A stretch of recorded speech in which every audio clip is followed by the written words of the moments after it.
We are ready. We want to get out on the track. We want to put down a time and make you guys think about where you need to be. And this is their first foray into the Group A category and acquitting themselves very nicely indeed. That wide line around there is working very well until he just got too sharp in there. And Mandy saying get on with it, but I think coming around there they got a gut full of stuff straight into the jet unit, and Clayton Tisdall has just thrown himself out of the competition with a DNF. Yeah, this is probably the first time they've had a real good try with this boat too, with the new motor upgrades, so they're trying to find their way around it. I talked to them at lunchtime, funnily enough, and they were having a bit of trouble getting enough fuel up to it. Yeah, right. We might have to get Leighton Manel to see if we can find out what happened to our locals, Clayton and Mandy Tisdall, because they wide right around the Fowler Homes hairpin. As we go, Neil Marshall racing with the Mean Machine. Neil Marshall and Hayley Brunning in the borrowed boat. This boat is for sale if you want a top Group A competitive boat to get into this sport. Have a chat to Richard Murray, the man who owns this boat. Very, very kindly lent this to Neil Marshall. Neil Marshall very wide around that right-hander. It worked pretty well. Airball around there. That would have got a little bit of puckering going on in the nether regions. Oh, airborne! And did he save it? Yes, he did. Very good reactions there. Will it upset him for this final left-hander? No, it didn't. But a 44.878. That was one hell of a recovery there. I tell you, that was, you are right, Mush, that was a great recovery. Must have been just enough water in that jet unit just to turn her. Oh, that was phenomenal. Clipped that bottom of the island, got it airborne, and I think it just landed the right way. Didn't over panic about it, just ease the steering wheel, because you do see a lot of these boats get airborne and just turn it all upside down. Carl Brensel now in Maroon 2, the guys, and Hamish Murray, the guys that must have just not quite been ready, but Carl Brensel, Hamish Murray from Tapanui just down the road. So that's a very wide line around the Mount Fresh Dome up the top part of the course. Fantastic work for these guys at the moment.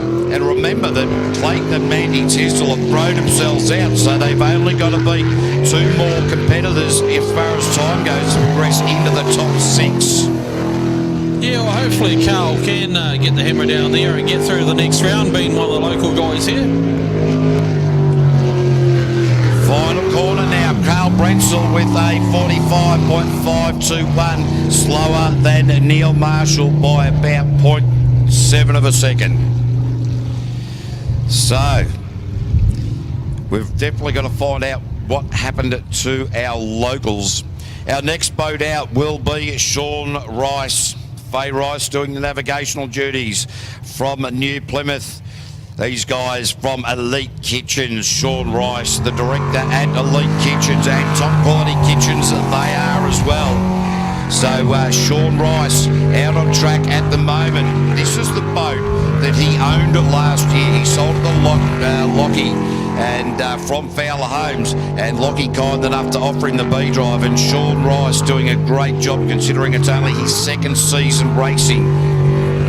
It's great to see these guys out there sharing the boats and getting more competitors out there. Certainly is, and well, gee, just got a little bit knifey on that left-hander turn, squared it up a little bit. Now to the far side of that track, this right-hander has caught a few unawares. Not that time for Sean Rice. This is going to be a good run. He will progress. This is a 43.471 straight to the top of the table. I'll tell you, Neil Marshall, with that little airborne moment earlier, might have cost himself, well, he's going to be in and around the mix, really. Yeah, they're running very tight, aren't they? Well, certainly. This is the old adage, we can throw a blanket over them, but seriously, I wouldn't want to be caught under a blanket with any of these guys. If you've seen their faces, let's be fair. I don't even want to go there. All right, so it is Andy Ryan and in the Joker.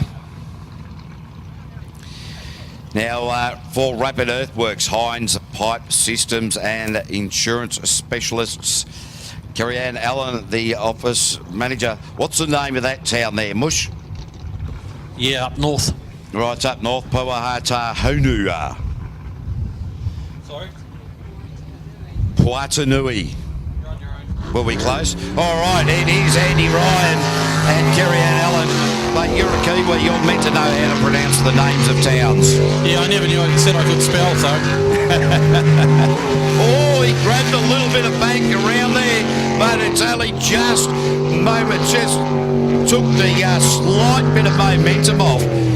Andy Ryan into that ring to the hairpin, went a little bit wide there, still managed to keep it in the water. Driving some pretty nice lines. He's absolutely using every millimetre available to him.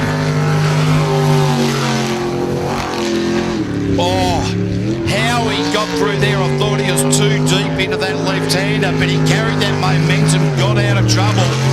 Oh, bangs it up on the back, spins it out. But did post a time of 43.595. From when he came out in that chute, he was committed. He absolutely was, and puts himself into P2 at the moment. So spun it out just beyond the line. Of course, the line here between the two, and parks it up on the bank. I'll tell you what, you can understand why he won Knob of the Year last year.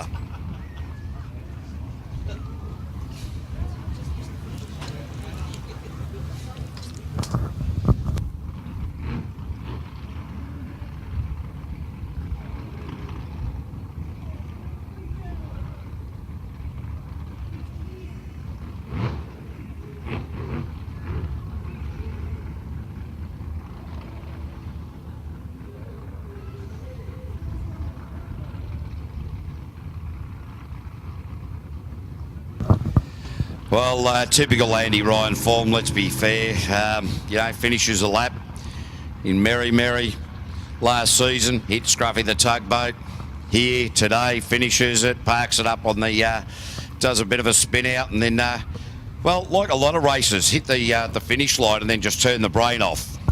Yeah, well, at least he got across the finishing line, of course, and posted a fairly good time too, so there is a light at the end of the tunnel. They can get her back on the trailer and do some work and get her back out again. As we now go to Rick Burke and Elf Kill, Boat 222 Firewater. Go to that Facebook page. These guys are quite entertaining in their own right.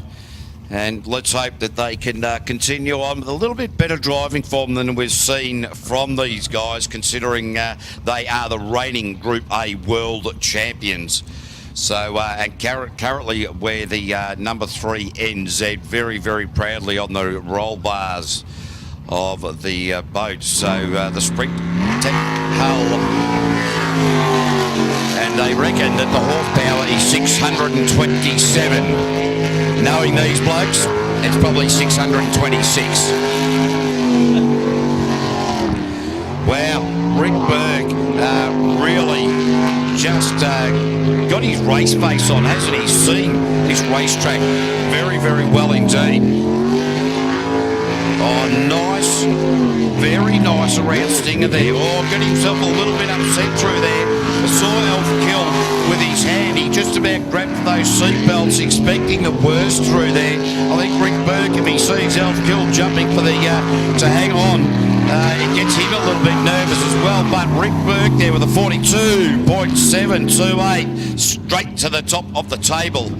When I was chatting to these guys during the lunch break, Elf said that as he was coming into the final hairpin during one of the runs, he thought they were going a bit too deep, so he's actually crossed his arms across his chest, expecting the boat to continue on and not go left. Rick Burke goes, mate, would you stop doing that? I saw you do that, and I'm thinking, oh my God, am I doing something wrong? He thought about handing the wheel to Elf and say, well, you try and do it better. This is how these guys actually argue during a lap. Yeah, well, you got to hold on, I suppose. Well, that's it. All right, so Ollie Silverton still to run. This will be the last boat in the top 9 for the Fowler Homes Group A. the Joker, Andy Ryan, just being pulled back up onto the trailer at the moment. So clearly they couldn't get the fire back in the belly of the Joker. Ollie Silverton now coming off the trailer. Last season's winner in the Group A category. PSP Racing, Clearview and SunTough translucent roofing products, drainage systems, Biolytics, Magnum Automotive, Nudix Sheet Metals and GJ Gardner Homes. Ollie Silverton, Jesse the Navigator.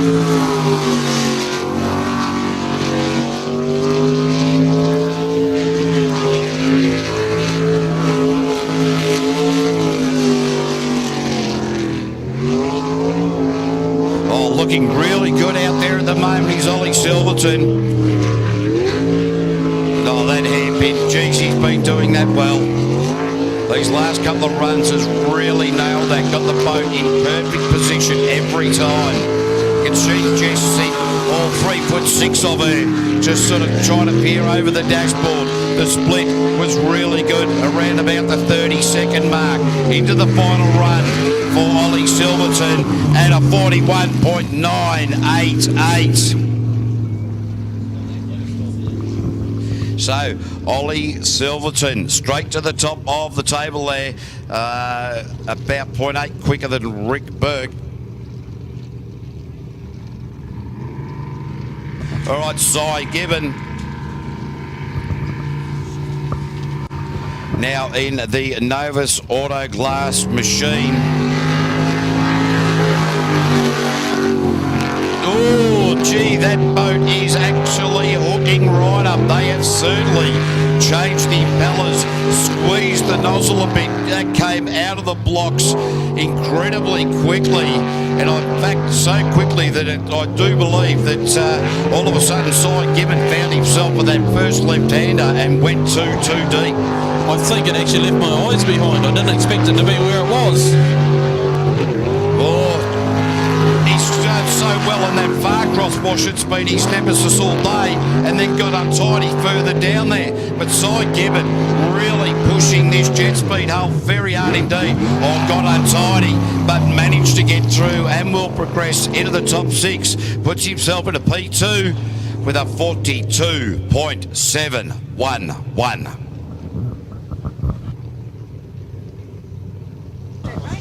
All right, one more boat to run now in the Group A category in the top 9. It is Ross Travers. At the moment, sitting on the bubble is Neil Marshall. That is the end of the day for Carl Brensel. Clayton and Mandy Tissell, they are out.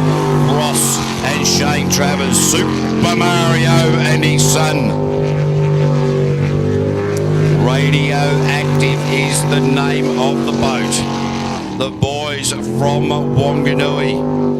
Ross Travers, traditionally a very smooth style of driver. Set himself a plan when he came into jet sprinting 4 years ago, and within 2 years he was a national champion. Now in the Group A, this tightly contested field. The Stinger hull working beautifully. Ross Travers into the final left-hander and nicely executed with a 42.667 into P2.